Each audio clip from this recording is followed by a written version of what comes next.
আৰু যদি আপুনি মোক সোধে যে আপোনাৰ কিমান সম্ভাৱনা আছে সেইটো দলে ডিচাইড কৰিব মানুহৰ মাজত বিভাজন আনাৰ যিটো চিন্তাধাৰা হিংসাৰ যিটো চিন্তাধাৰা তাৰ এগেইনষ্টত কোনে ফাইট কৰিব পাৰিব আই থিংক তেনেকুৱা ধৰণৰ মানুহ টিকেট পাব লাগে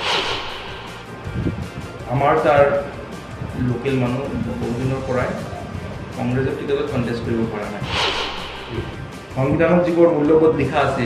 আপুনি যদি 1920 নেহৰু ৰিপৰ্ট উঠাই পেলাই চায় মাইনৰিটি ৰাইটছ ইউনিভাৰ্চেল আমি যে ভোট কৰোঁ ইউনিভাৰ্চেল এডাল্ট ফ্ৰেঞ্চাইজ এই বিষয়ে লিখা আছে সমতাৰ কথা লিখা আছে ডিগনিটিৰ কথা লিখা আছে 1928 যে বিজেপিৰ যিটো ধ্বংসকাৰী যিটো আইডিঅলজি সংবিধান বিৰোধী যিটো আইডিঅলজি সংবিধানক ধ্বংস কৰা যিটো আইডিঅলজি তাৰ বিৰোধিতা কৰা দল কোন হয় কংগ্ৰেছ পাৰ্টি আৰু সেইকাৰণে মই কংগ্ৰেছ দলত আছোঁ গতিকে মই যেতিয়ালৈকে জীয়াই থাকোঁ inflation blood wherever I am I will follow this ideology I will work to protect my constitution মোৰ এজেণ্ডা হ'ল খালি সমষ্টিৰ কাৰণে নহয় গোটেই দেশৰ কাৰণে গোটেই ৰাজ্যৰ কাৰণে জাতিৰ কাৰণে equal justice equal rights equal citizenship equal status equal opportunity and equal dignity হয় নমস্কাৰ জনাইছোঁ এম বি নিউজ ৰাণীৰ বিশেষ অনুষ্ঠান প্ৰতিক্ৰিয়ালৈ আজি প্ৰতিক্ৰিয়া অনুষ্ঠানত এজন বিশেষ অতিথি আমাৰ মাজত উপস্থিত আছে অতিথিগৰাকীক চিনাকি কৰাই দিবলৈ ওলাইছোঁ আমাৰ নৱগঠিত চমৰীয়া সমষ্টিৰ প্ৰাৰ্থিত্ব প্ৰত্যাশী সন্মানীয় অধিবক্তা আমান অদূত আমাৰ মাজত উপস্থিত আছে দাদাক আমাৰ ষ্টুডিঅ'লৈ স্বাগতম জনাইছোঁ কিছু কথা দাদাৰ লগত পাতিবলৈ চেষ্টা কৰিম আচলতে সমাগত আমাৰ যি বিধানসভা নিৰ্বাচন আমাৰ নৱগঠিত চমৰীয়া সমষ্টিলৈ আচলতে কিছু কথা আলোচনা কৰিবলৈ চেষ্টা কৰিম পোনপ্ৰথমে দাদাৰ আচলতে পৰিচয়টো আমি জানিবলৈ চেষ্টা কৰিম অলপমান যদি কয় আমাৰ দৰ্শকসকলক মই মানে অধিবক্তা সংবিধানক বিশ্বাস কৰোঁ সংবিধানৰ ছাত্ৰ আইনৰ ছাত্ৰ সেইটো মই কৰিছোঁ আমি ইতিমধ্যে গম পাইছোঁ যে আমাৰ চমৰীয়া সমষ্টিৰ নৱগঠিত চমৰীয়া সমষ্টিত নতুনকৈ গঠন হোৱা ইয়াৰ আগতে যিটো আমাৰ বক' সমষ্টি আছিলে বক' সমষ্টিখন SC কাৰণে ৰিজাৰ্ভ আছিলে ৰিজাৰ্ভ থকাৰ কাৰণে আমাৰ মানুহবিলাকে তাতে ৰাজনৈতিক অধিকাৰ সাব্যস্ত কৰিব পৰা নাছিলে যিহেতু এবাৰ জেনেৰেল হৈছে জেনেৰেল হোৱাৰ কাৰণে আমাৰ মাইনৰিটিৰ মানুহবিলাকে এতিয়া ৰাজনৈতিক অধিকাৰ সাব্যস্ত কৰিব পাৰিব এই ক্ষেত্ৰত আপোনাৰ অনুভৱ কেনেকুৱা চাওক আমাৰ সংবিধানৰ যিটো প্ৰস্তাৱনা তাত ইকুৱালিটি সমতাৰ কথা লিখা আছে ইকুৱেল পলিটিকেল ৰাইটছৰ কথা লিখা আছে কিন্তু যি ধৰণে ডিলিমিটেশ্যন হৈছে যে গোটেই এক ধৰ্মৰ মানুহ একেটা সমষ্টিত সোমাই দিছে আৰু এটা ধৰ্মৰ মানুহ বেলেগ এটা সমষ্টিত সোমাই দিছে এনেকৈ কৰি যি প্ৰপৰ্চনেল ৰিপ্ৰেজেণ্টেশ্যন হ'ব লাগিছিলে তেনেকুৱা ধৰণৰ হোৱা নাই চ' তাত মানে গোটেই অসমৰ বিষয়ে ভাবিব গ'লে মোৰ হিচাপে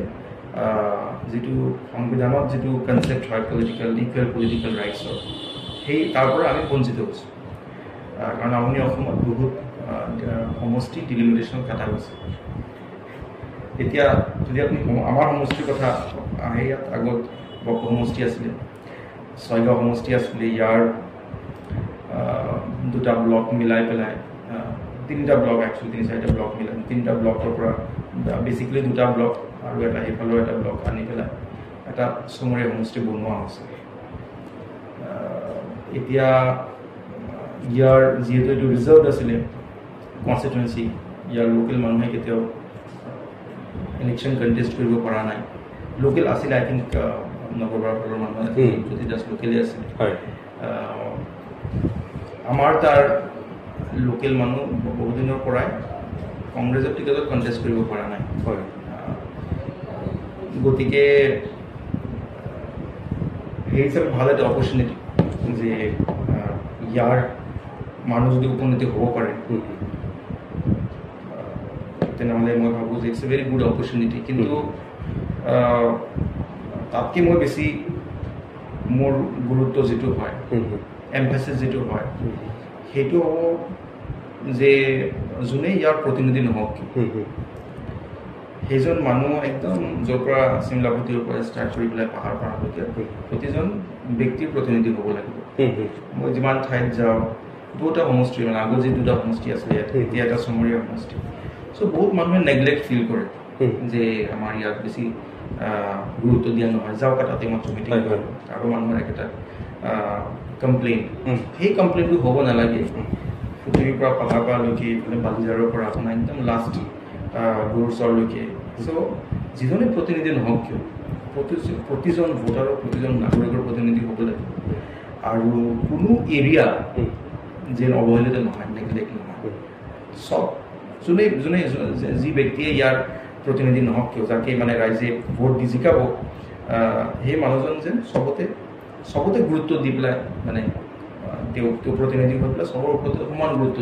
দিয়াৰ এটা সমৰ্থ থাকিব লাগিব এটা কথা দেখিবলৈ পাইছোঁ আমি চমৰীয়া সমষ্টিত যথেষ্ট সংখ্যক কংগ্ৰেছ প্ৰাৰ্থীয়ে ভিৰ কৰা পৰিলক্ষিত হৈছে আমাৰ যথেষ্ট সংখ্যক প্ৰাৰ্থীয়ে ইতিমধ্যে টিকিট বিচাৰি আছে কংগ্ৰেছ দলৰ পৰা এই ক্ষেত্ৰত আপোনাৰ কিমান বিশ্বাস আছে যে আপোনাক দলে টিকিট প্ৰদান কৰিব কি ক'ব সেইটো চবৰে গণতান্ত্ৰিক অধিকাৰ আছে যিকোনো মানুহেই মানে টিকেট বিচাৰিব পাৰে গতিকে কেণ্ডিডেট বেছি হ'লে ভাল এইকাৰণে চব মই এই বস্তুটো এইকাৰণে ভাল পাওঁ যেন এটলিষ্ট মানুহে সপোনটো চাইছে যে তেওঁ এই সমষ্টিৰ প্ৰতিনিধি হ'ব পাৰিব যিমান বেছি মানুহে সপোন চায় সিমান বেছি ভাল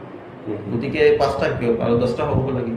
চবেই সপোনটো চাব লাগে এটা দলৰ পৰা চব দলৰ পৰা চাব লাগে তেওঁ যে গোটেইখিনি মানুহৰ প্ৰতিনিধিত্ব কৰিব এই সমস্যাৰ সমাধান কৰিব গতিকে চবৰ এই সপোনটো চাব লাগে তেওঁলোকৰ আগুৱাই কেনেকৈ লৈ যাব জাতিক কেনেকৈ নেতৃত্ব দিব সেইবোৰ সপোন চবে চোৱাৰ দৰকাৰ আৰু মোৰ কথা হ'ল যে যদি আপুনি মোক সোধে যে আপোনাৰ কিমান সম্ভাৱনা আছে সেইটো দলে ডিচাইড কৰিব যিমান কেণ্ডিডেট আছে কাৰ গণভিত্তি বেছি কোনে যোগ্য কোনে দলৰ যিটো আইডিঅলজি চিন্তাধাৰা সেইদিনাখন ৰাহুলজী ইয়াত আহিছিলে বামুণীগাঁৱত আহিছিলে ৰাহুলজী কৈছে যে ট্ৰুথ এণ্ড নন ভাইলেঞ্চ সেইটো আমাৰ চিন্তাধাৰা হয় আৰু আমি RSSৰ যিটো চিন্তাধাৰা ঠিক আছে ৰাহুল গান্ধীৰ মই 30 ছেকেণ্ড মোক দিয়ক মই বুজাই আছোঁ যে যিটো RSSৰ যিটো চিন্তাধাৰা যে মানুহৰ মাজত বিভাজন আনাৰ যিটো চিন্তাধাৰা হিংসাৰ যিটো চিন্তাধাৰা তাৰ এগেইনষ্টত কোনে ফাইট কৰিব পাৰিব আই থিংক তেনেকুৱা ধৰণৰ মানুহে টিকেট পাব লাগে আপুনি ভাবে নেকি যে বিজেপিৰ এগেইনষ্টত ফাইট কৰা একমাত্ৰ দল কংগ্ৰেছে বিজেপিৰ এগেইনষ্টত একমাত্ৰ দল গোটেই ভাৰতবৰ্ষতো কংগ্ৰেছে হয় অসমতো যিমান আজিকালি দল সংগঠন ওলাইছে যিটো মই চিন্তাধাৰাৰ কথা ক'লোঁ বহুতে বহুত কিবা কিবি ক'ব পাৰে বাট যদি ইমান দিন এই ফাইটটো দি আহিছে তেওঁলোকৰ হিংসাৰ বিৰুদ্ধে তেওঁলোকৰ ঘৃণাৰ বিৰুদ্ধে সেই দলৰ নামো কিন্তু ভাৰতীয় জাতীয় কংগ্ৰেছ আৰু এইটো আজিৰ কথা নহয় এই যি যাত্ৰা কংগ্ৰেছৰ যাত্ৰা সেইটো ইণ্ডিপেণ্ডেঞ্চৰ বহুত আগতে আৰম্ভ হৈছিলে 1885ৰ পৰা বা যেতিয়া গান্ধী চাউথ আফ্ৰিকাৰ পৰা ঘূৰি আহিলে এইটো এটা ডাঙৰ মাছ মুভমেণ্ট ষ্টাৰ্ট হয় সংবিধানত যিবোৰ মূল্যবোধ লিখা আছে আপুনি যদি 1920ত নেহৰু ৰিপৰ্ট উঠাই পেলাই চায় মাইনৰিটি ৰাইটছ ইউনিভাৰ্চেল আমি যে ভোট কৰোঁ ইউনিভাৰ্চেল এডাল্ট ফ্ৰেঞ্চাইজ এই বিষয়ে লিখা আছে সমতাৰ কথা লিখা আছে ডিগনিটিৰ কথা লিখা আছে 1928ত সংবিধান কেতিয়া আহিলে ষ্টাৰ্ট হ'ল আই থিংক আৰাউণ্ড 1946ৰ পৰা কনষ্টিটিউণ্ট এছেম্বলি তাৰপিছত 1949ত 26 নৱেম্বৰত গৈ পেলাই এডপ্ট হ'ল 26 জানুৱাৰী 1950ত গৈ পেলাই কমেণ্টছ হ'ল 3 বছৰ ড্ৰাফটিঙত মানে ডিবেট এণ্ড ডিছকাশ্যন হৈছে ড্ৰাফটিঙৰ সময় যিটো আছিলে কিন্তু তাৰ বহুত আগৰ পৰা 3 দশক 4 দশক আগৰ পৰা এই চিন্তাধাৰা চলি আহিছে গতিকে আপুনি যদি কয় যে একমাত্ৰ দল নেকি হয় আৰু কিছুমান দল আছে যিবোৰেও কষ্ট কৰি আছে বিজেপিৰ এগেইনষ্টত ফাইট দিয়াৰ কাৰণে বিজেপিৰ চিন্তাধাৰাৰ বিৰুদ্ধে কাম কৰাৰ কাৰণে মই গণতন্ত্ৰত চব দলেই ইম্পৰ্টেণ্ট হয় মই কাকো অৱহেলিত কৰা নাই কিন্তু যদি আপুনি কয় যে আটাইতকৈ যিটো ষ্ট্ৰং চিন্তাধাৰা হিচাপে বিচাৰধাৰা হিচাপে সেইটো মই ভাবোঁ যে Indian National Congress is the best political party who can take on the BJP আমি সমষ্টিৰ কথা কিছু পাতিবলৈ চেষ্টা কৰিম যিহেতু আমি ৰাহুল গান্ধী যেতিয়া অসম ভ্ৰমণ কৰিছিলে কিছুদিন আগত পৰহিৰ আগত তেতিয়া শ্বহীদ মৃদুল ইছলামৰ স্ত্ৰীৰ কিবা এটা প্ৰসংগ ওলাইছিলে মৃদুল ইছলামৰ স্ত্ৰীয়ে তেখেতে টিকিট বিচাৰি ৰাহুল গান্ধীক পত্ৰ প্ৰেৰণ কৰিছে কথাটো কিমান যুক্তিযুক্ততা আছে আৰু তাৰ লগতে এটা কথা ক'বলৈ লৈছোঁ মই যদি মিডুল ইছলামৰ টিকেট দিয়া হয় তেতিয়াহ'লে বাকীবোৰে বঞ্চিত হ'ব যে আমাৰ মদদৰ ক্ষেত্ৰত কি হ'ব টিকেট নাপালে দলৰ পৰা ফালৰি কাটিব নে কংগ্ৰেছ দলতে থাকিব চাওক প্ৰথমতে যিহেতু আপুনি শ্বহীদ মিডুল ইছলামৰ কথা আনিছে গতিকে মই তেওঁৰ বিধি আত্মাৰ ওপৰত মই দোৱা কৰিছোঁ আৰু তেওঁৰ পৰিয়ালৰ বৰ্গৰ প্ৰতি মোৰ বহুত সহানুভূতি আছে দলৰ কাৰণে তেওঁ শ্বহীদ হৈছে আমাৰ আইডিঅলজিৰ কাৰণে বিজেপিৰ বিৰুদ্ধে ফাইট দি পেলাই তেওঁ শ্বহীদ হৈছে গতিকে তেওঁৰ নামটো এটা স্মৰণীয় হৈ থাকিব আৰু দলে যাক টিকেট দিয়ে সেই ইলেকশ্যন খেলিব গতিকে দলে যদি ভাবে যে এইজন কেণ্ডিডেট ভাল আই থিংক সেইজনেই মানে দলৰ হৈ পেলাই নিৰ্বাচনত উপনীত হ'ব যে আপুনি মোৰ কথা কৈছে গতিকে মই দলৰ এজন নেতৃত্ববান কৰ্মী মই কংগ্ৰেছ মই নিজকে নেহৰুভিয়ান কংগ্ৰেছ বুলি কওঁ কংগ্ৰেছমেন বুলি কওঁ I am a big Nehru fan boy গতিকে মই দলত আনুষ্ঠানিকভাৱে যোগ দিয়াৰ বহুত আগৰ পৰা মই নিজকে নেহৰুভিয়ান কংগ্ৰেছমেন বুলি কওঁ আৰু গান্ধী নেহৰু যিটো আইডিঅলজি মৌলানা আজাদ পটেল বোস সেই আইডিঅলজি তেওঁলোকৰ যিটো ষ্ট্ৰাগল যিটো মুভমেণ্ট আছিলে এইটো গৈ পেলাই সংবিধানত উপনীত মানে কেপিটেলাইজ হৈছে গতিকে I am a constitutionalist I believe in the constitution আপুনি যেতিয়া মোৰ পৰিচয় সুধিছিল মই কৈছোঁ মই সংবিধানত বিশ্বাস কৰোঁ সংবিধানৰ ছাত্ৰ মই সেইটো মোৰ আটাইতকৈ ডাঙৰ মোৰ পৰিচয় ৰাইট এক্স ৱাই এইবোৰ পাছৰ কথা মই সংবিধানক সন্মুখত ৰাখোঁ মই দুটা কিতাপৰ পৰা মই আটাইতকৈ বেছি ইনস্পিৰেশ্যন লওঁ one is constitution one is holy Quran গতিকে I will always abide by the ideology of the constitution that is my answer মিডুল ইছলামৰ ক্ষেত্ৰত টিকেট মিডুল ইছলামৰ ঘৈণীয়েকে পায় মই কোৱেশ্যনটো এনেকুৱা আছিলে যে আপুনি কংগ্ৰেছ দলতে থাকিব নে কংগ্ৰেছ দলে বিৰোধিতা কৰিব টিকেট যদি আপুনি নাপায় মই আপুনি যদি যোৱা 5-7 মিনিটৰ যদি আপুনি মোৰ বক্তব্য উঠাই চায় যে বিজেপিৰ যিটো ধ্বংসকাৰী যিটো আইডিঅলজি সংবিধান বিৰোধী যিটো আইডিঅলজি সংবিধানক ধ্বংস কৰা যিটো আইডিঅলজি তাৰ বিৰোধিতা কৰা দল কোন হয় দ্য কংগ্ৰেছ পাৰ্টি আৰু সেইকাৰণে মই কংগ্ৰেছ দলত আছোঁ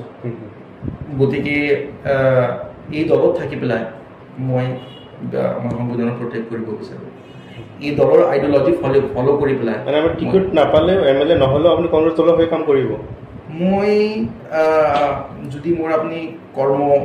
মানে যিমান দিন ধৰি মই কাম কৰিছোঁ কাম কৰি আছোঁ মই সদায় এই আইডিঅলজি ফ'ল' কৰি পেলাই সংবিধানক প্ৰটেক্ট কৰাৰ কাৰণে কাম কৰিছোঁ মানুহৰ অধিকাৰৰ কাৰণে কাম কৰোঁ কংগ্ৰেছ দলত থকাৰ আগতো ৰাইট চ' মই ইলেকশ্যনত নিৰ্বাচনত উপনীত হোৱাৰ কাৰণে যে মই কংগ্ৰেছ দল জইন কৰিছোঁ বা মোৰ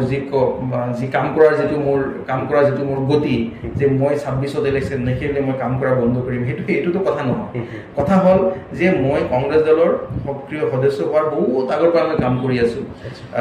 ইভেন যেতিয়াৰ পৰা মই বুজি পাইছোঁ সংবিধান কি হয় আজাদৰ আইডিঅলজি কি হয় নেহৰুৰ আইডিঅলজি কি হয় মই তেতিয়াৰ পৰাই এই আইডিঅলজিৰ কাৰণে কাম কৰি আছোঁ আৰু সংবিধানক ৰক্ষণাবেক্ষণ দিয়াৰ কাৰণে কাম কৰি আছোঁ গতিকে মই যেতিয়ালৈকে জীয়াই থাকোঁ ইনফ্লেশ্যন ব্লাড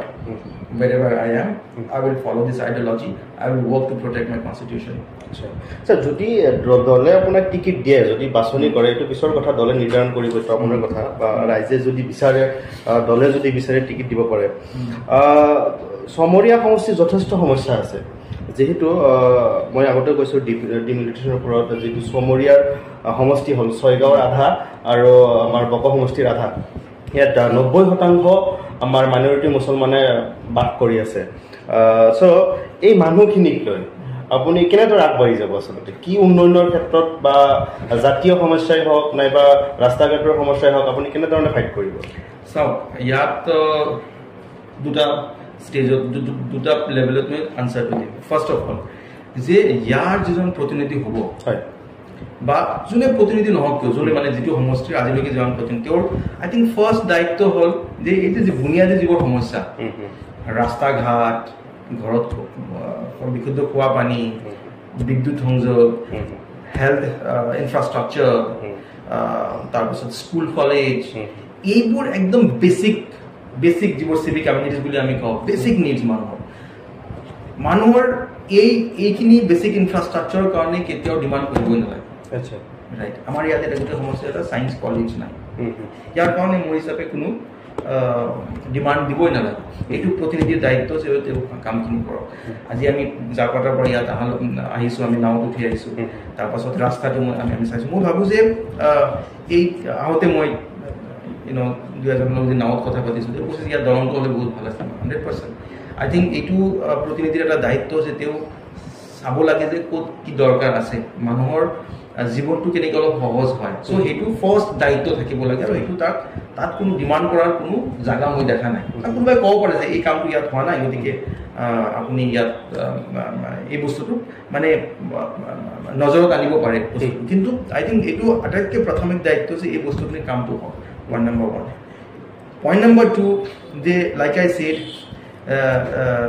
যে মই যেতিয়াৰ পৰা বুজোঁ যেতিয়াৰ পৰা পঢ়া শুনা মানে পলিটিক্স বুজিছোঁ সংবিধানৰ ওপৰত অলপ পঢ়া শুনা কৰিছোঁ মই তেতিয়াৰ পৰাই যিবোৰ মূল্যবোধ লিখা আছে ইকুৱেল জাষ্টিছ ইকুৱেল ৰাইটছ মানে সমান ন্যায় সমান অধিকাৰ সমান সুযোগ সমান নাগৰিকত্ব সমান ষ্টেটাছ আৰু আটাইতকৈ ওপৰত সমান মৰ্যাদা আৰু মোৰ ইমান দিনৰ যি মই কাম ষ্টাৰ্ট কৰিছিলোঁ 2010 মই গ্ৰেজুৱেট হৈছোঁ 3 বছৰমান দিল্লীত আছিলোঁ তাৰপিছত মই ইয়াত আহি পেলাই মই কাম কৰা আৰম্ভ কৰিছোঁ এবছৰ আমেৰিকাত পঢ়া শুনাৰ কাৰণে আছিলোঁ আকৌ ঘূৰি আহিছোঁ মই ইমান দিনত মই এইটো কথা বুজি পাইছোঁ যে মই যদি মই সংবিধানত সন্নিৱিষ্ট কৰা মূল্যবোধখিনি মই কাৰ্যকাৰী কৰিব লাগে তেনেহ'লে মই ৰাইজৰ মাজত থাকিব লাগিব ৰাইজৰ প্ৰেক্ষাপটত থাকিব লাগিব ৰাজনৈতিক প্ৰেক্ষাপটত থাকিব লাগিব ল মেকাৰ হিচাপে কাম কৰিব লাগিব গতিকে মোৰ এজেণ্ডা হ'ল খালি সমষ্টিৰ কাৰণে নহয় গোটেই দেশৰ কাৰণে গোটেই ৰাজ্যৰ কাৰণে জাতিৰ কাৰণে equal justice equal rights equal citizenship equal status equal opportunity and equal dignity so' এইবোৰ কৰাৰ কাৰণে মই যি কৰিব লাগে till I work in blood and flesh right মই তাৰ বাবে মই কাম কৰি যাম সেইটো খালি নিৰ্বাচন কেন্দ্ৰিক কোনো কথা নহয় সমষ্টি কেন্দ্ৰিক কোনো কথা নহয় এইটো জাতিকেন্দ্ৰিক কথা এইটো ৰাজ্যকেন্দ্ৰিক কথা এইটো দেশকেন্দ্ৰিক কথা and as Martin Luther King says, injustice anywhere is a threat to justice everywhere. So I think আমি এজন এই পৃথিৱীৰ এখন গ্লোবাল চিটিজেন হিচাপে পৃথিৱীৰ যিকোনো ঠাইতে অন্যায় হৈ থাকে তাৰ বিৰুদ্ধে আমি প্ৰতিবাদ কৰিব লাগে ৰাইট আৰু অফক'ৰ্ছ আমাৰ দেশৰ যি ব্যৱস্থা ৰাজ্যৰ যি ব্যৱস্থা তাৰ কাৰণে কাম কৰাটো আমাৰ গুৰু দায়িত্ব মোৰ গুৰু দায়িত্ব হ'ব দুটা লেভেলত মই আপোনাৰ আনচাৰটো দিছোঁ ঠিকে আছে ভাল লাগিছে আপোনাৰ এনচাৰটো যিহেতু মই উল্লেখ কৰিছিলোঁ ইয়াত 90% আপোনাৰ সংখ্যালঘু মানুহ বাস কৰে চ' এই মানুহৰ আটাইতকৈ ডাঙৰ সমস্যা আপুনি কি বুলি ভাবে আমাৰ মানুহৰ আটাইতকৈ যিটো ডাঙৰ সমস্যা সেইটো মানে এটা বস্তু মই কনচেনট্ৰেট কৰিব নিবিচাৰোঁ আই থিংক আমাৰ সমস্যাৰে জৰ্জৰিত আমি এটা জাতি গতিকে যদি আপুনি কয় আটাইতকৈ ডাঙৰ সমস্যা আটাইতকৈ ডাঙৰ যদি কয় আমাৰ অস্তিত্বৰ সমস্যা ৰাইট কিন্তু সমস্যা বহুত আৰু এই মই যিমানখিনি কথা ক'লোঁ আই থিংক আনচাৰবোৰ তাতে আছে আমাৰ ল'ৰা ছোৱালীৰ মই সমান সুযোগৰ কথা কৈছোঁ সমান অপৰচুনিটিৰ কথা কৈছোঁ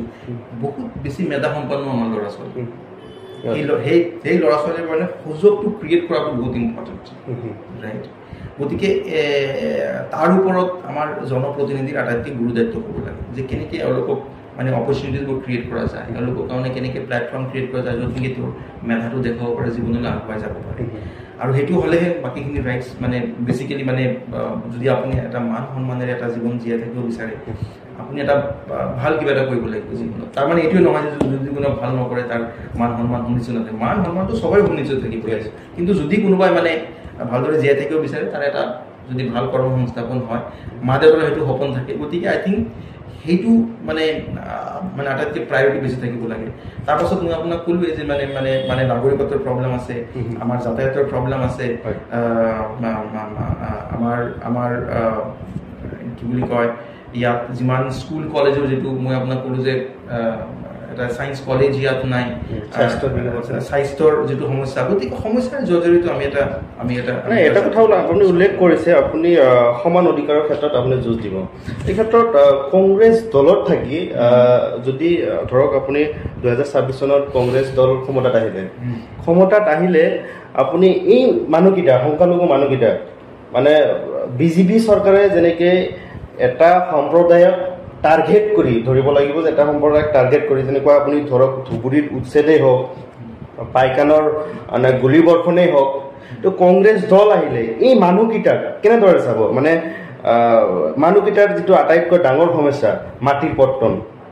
কি ক'ব আপুনি এই ক্ষেত্ৰত? যে সমান অধিকাৰৰ কথা যিহেতু ক'লে, কংগ্ৰেছ দল আহিলে এই মানুহকেইজনৰ সমস্যা সমাধান হ'ব নেকি? 100% হ'ব। মই তাৰ কাৰণে যুঁজ দিম যে কেনেকৈ আমাৰ মানুহৰ সমান অধিকাৰ সুনিশ্চিত কৰিব পৰা যায়, কেনেকৈ সুযোগ ক্ৰিয়েট কৰিব পৰা যায়,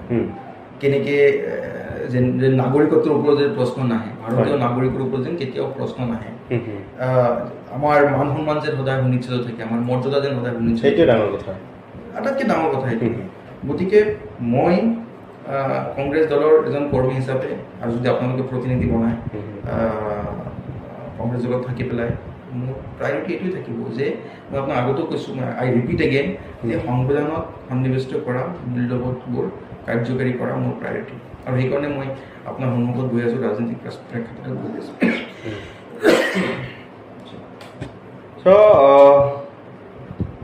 ৰাজনীতিৰ ক্ষেত্ৰত আৰু ব্যক্তি হিচাপে, ৰাজনীতিটো অলপ বেলেগ কথা, ব্যক্তি হিচাপে বেলেগ কথা। আমাৰ নদত মই জনামতে কৰাইমাৰীত তেখেতৰ ঘৰ, আমি শুনি আছোঁ যে কংগ্ৰেছ দলৰ এইবাৰৰ যে টিকিট প্ৰদান কৰিব, ৰাইজৰ জনমতত টিকিট প্ৰদান কৰিব, এই ক্ষেত্ৰত ৰাইজৰ সঁহাৰি আপুনি কেনেকুৱা পাইছে, আপুনি কি ক'ব? আপ্লুত মই য'তে গৈ আছোঁ, ৰাইজৰ মৰম, ৰাইজৰ আশীৰ্বাদ, কোনে ক্ষেপণালী কৰা নাই,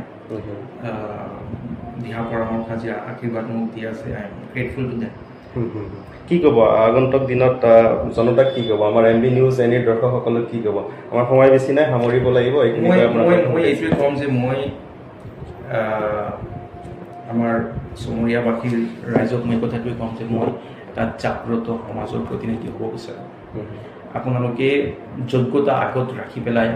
নিজৰ কেণ্ডিডেট বাছনি কৰিব। আপোনালোকৰ অধিকাৰৰ কাৰণে যোনে মাত মাতিব পাৰিব, আপোনাৰ অস্তিত্বৰ কাৰণে যোনে মাত মাতিব পাৰিব, যিজন ব্যক্তিয়ে সংবিধানক ৰক্ষণাবেক্ষণ দিব পাৰিব, সেইজন ব্যক্তিক আগুৱাই দিয়াৰ দায়িত্ব আপোনালোকৰ। গতিকে যোনে যোগ্য নহওক কিয়, বহুত কেণ্ডিডেট আছে, আৰু মই আপোনালোকৰ ওচৰত অনুৰোধ যে